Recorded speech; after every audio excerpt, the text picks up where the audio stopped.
Hi, my name is Sherri Martinez, and tonight I want to show you that marriage is between a man and a woman. This has been the standard by which we have lived from the beginning of time. Max Lucado, an inspiring Christian author, was quoted as saying this: God created marriage. No government subcommittee envisioned it. No social organization developed it. Marriage was conceived and born in the mind of God. I found that quote as I was looking for an example to open up with tonight. I was looking on Google, just searching for something, and when I typed in quotes about unnatural things, right on the top of the page, right smack in the middle in bold letters, the question was asked, should gay marriage be legalized? That's it. That's exactly my point. Gay marriage is unnatural. In love, I say this without any form of hatred or homophobia. I have no anger toward the gay community. We shall see that homosexuality is an act of rebellion towards God. You will find that in Romans chapter 1. Therefore, gay marriage is equivalent to trying to force a square peg into a round hole. The two do not fit. They are unnatural together unless you force them.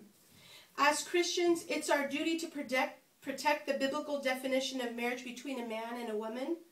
And we as Americans, we believe in the democratic process. The people voted, Proposition 8 passed, and our voices must be heard. Currently, I'm a minister at Temple de la Cruz. I've been ministering for the last 13 years, and the primary focus of my ministry is marriage ministry. It's my intention to help marriages walk in the true biblical sense of the word. Tonight, I would like to show you that God, the originator of the marriage covenant, has intended for it to be between a man and a woman, but society has slowly and progressively moved away from God and his ways, and as a result, same-sex marriage is being widely accepted and promoted as a normal way of living. As a result of that, those who stand for traditional marriages are being considered homophobics and hate promoters. Marriage was a part of God's original plan from the beginning of time. Genesis chapter 2, verses 18 through 24, God says that it was not good for Adam to be alone. So he wanted to create a helpmate. He put Adam to sleep, and out of Adam's side he created Eve. The scripture goes on to say, it is for this reason that a man leaves his father and mother, and he is joined to his wife, and the two will become one flesh. Sinful man in his rebellion against God, and sinful man is in rebellion, and as a result, they are embracing same-sex marriage.